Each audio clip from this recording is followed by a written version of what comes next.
Hey, it's Ben Solomon, and welcome to this episode of the Techno Leadership Show.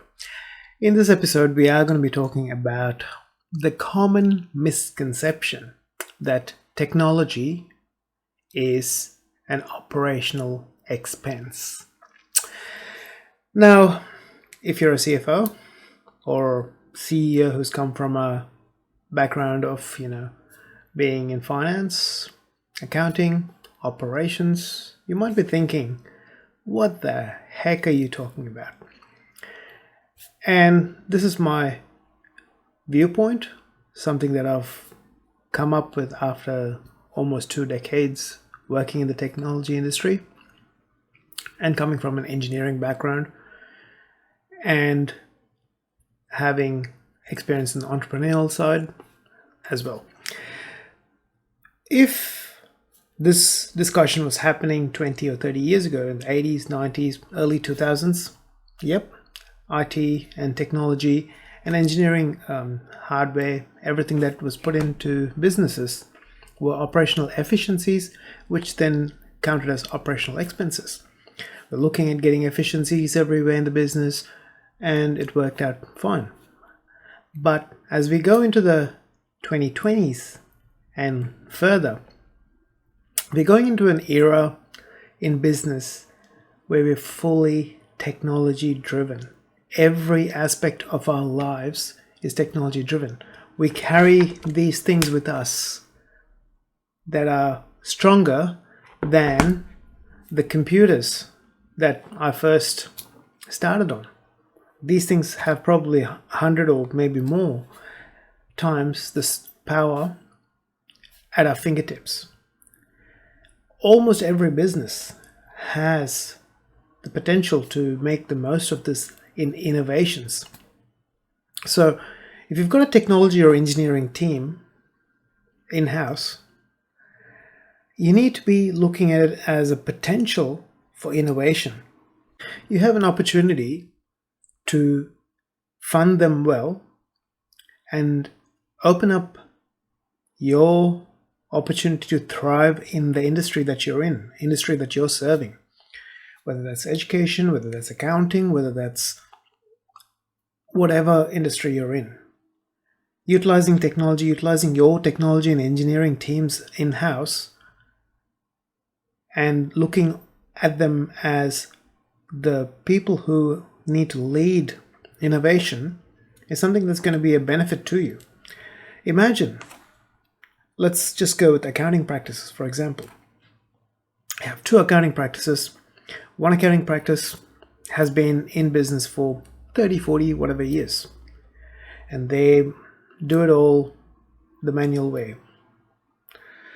You might have some, cloud-based solution or some other software package like MyOb that you use in-house to do accounting work for your clients. But you look at it as an operational need. It's like, we've got to buy this, or we've got to pay for this, and we've got to maintain the technology around it just because it's the cost of running business. If you look at it that way, it will remain a cost of running business. And I'm not denying the fact that there is an underlying layer of that, because it is the infrastructure of the business that you're running.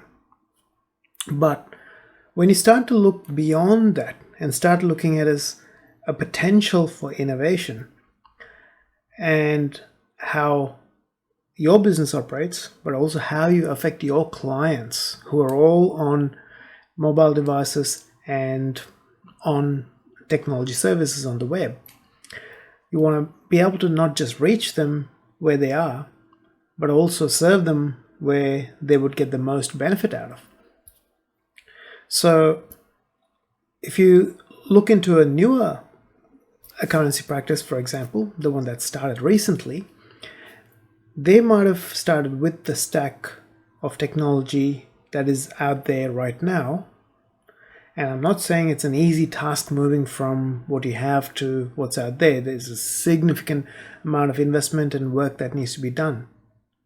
But just thinking from the perspective, the mindset of it's an operational expense versus it's an opportunity for innovation just flips the way you think about your technology staff, your engineering staff that you have in your team, and how you treat them, how they contribute, how much value they bring, and how much value your business then brings to your clients.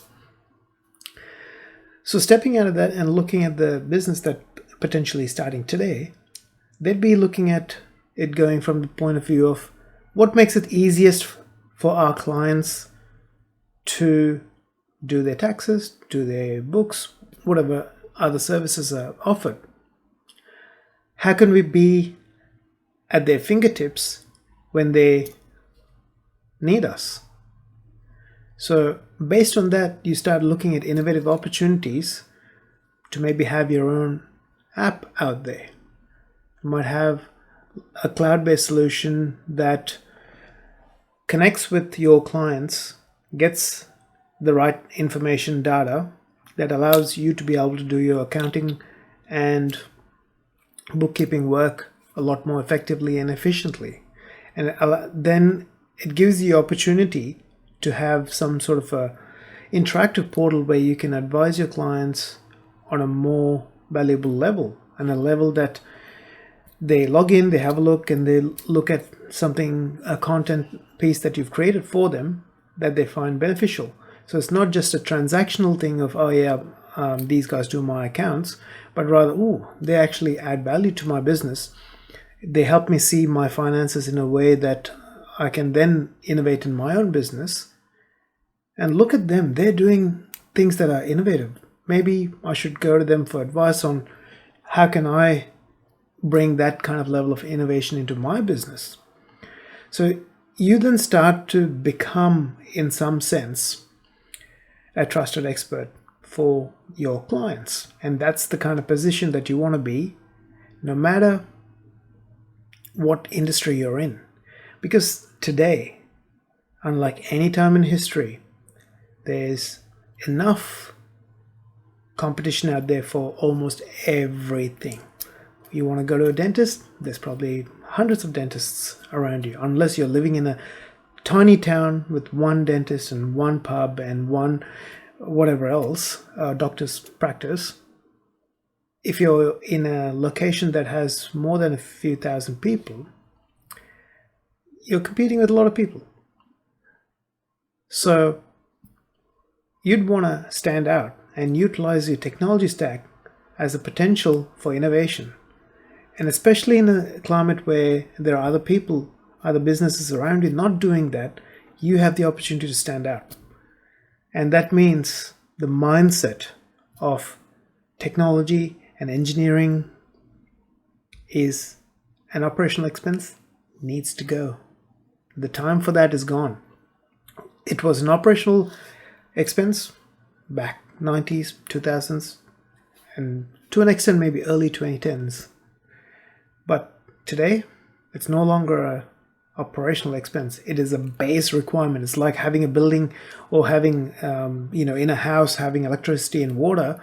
It's like that, having yourself, your business on the internet, having the technology to support your whatever services and products that you offer on a much more easy, accessible basis so that people can use their devices to access services. You want to be where your clients are. So the mindset of having that as it's an operational expense, we have to cut as much as possible, to going, we want to innovate as much as possible. How can we support the technology services and the team and the budget for that with the appropriate amount of money? It doesn't mean you've got to splurge and waste money, but appropriate amount of money that it adds value to your business, that it becomes a value proposition that you can actually stand on and say, the technology that we offer our clients, lives have been made so much more easier. They can work with us so much more effectively and benefit from all that we have in place more effectively due to all the investments that we've made into the technology and engineering side of the business. And that's possible even for small businesses today. Even if you're a one-person shop or a small practice, you can still do that. Unlike in years gone by where you needed to have significant infrastructure outlays. These days, with cloud-based solutions and cheaper engineering solutions, you can do that a lot more easier than you could 10, 15, 20 years ago. So start looking at your investments into technology, IT, engineering as a very important, innovative opportunity to stand out in the crowd, stand out in the marketplace, and make a difference. That way, your business grows, thrives, and makes a difference to your clients' lives at a much higher level than was possible by just staying comfortable in the old way of doing things. So hopefully this helped you out. Hopefully it's something that you can use in your positions if you're in a technology team, to work with your business people to help them understand the value proposition that technology holds today as an innovator, as an innovative opportunity to add value, which means you as a technology professional or a technology leader, engineering professional, engineering leader, need to understand business. What does your business, the business that you're working for, do? If they're in the accounting business, what do they serve? What are all the services that their clients come to them for? And how can you help make the client's life easier? And when you look at it from that perspective, you then come up with innovative opportunities that you can present to your business owners, business leaders, practice managers, and go, look, if we can do this, this, and this, we will have this for our clients, which will make their life so much easier, and which adds to the bottom line at the end. Because when you make the experience for your clients a lot more easier and more efficient for you to get the job done as well, you become a lot more effective in the marketplace, you make a significant difference, people talk more about you, and you become that trusted leader that businesses want to do business with, people want to do business with as well. So hopefully that helps you out, and it gives you the desire to learn more about the business that you're working for and the value that you can add to that business through the technology stack and the engineering stack that you work with on a day-to-day basis. If you haven't subscribed, please hit the subscribe button, and I'll continue to produce valuable videos that make a difference and help you grow as a technology and engineering professional and as an engineering and technology manager and leader. And if you have any questions, please feel free to leave me a comment with the questions so that I can cover that in a future video and help you out. Thank you and have a fantastic day. I'll talk to you soon.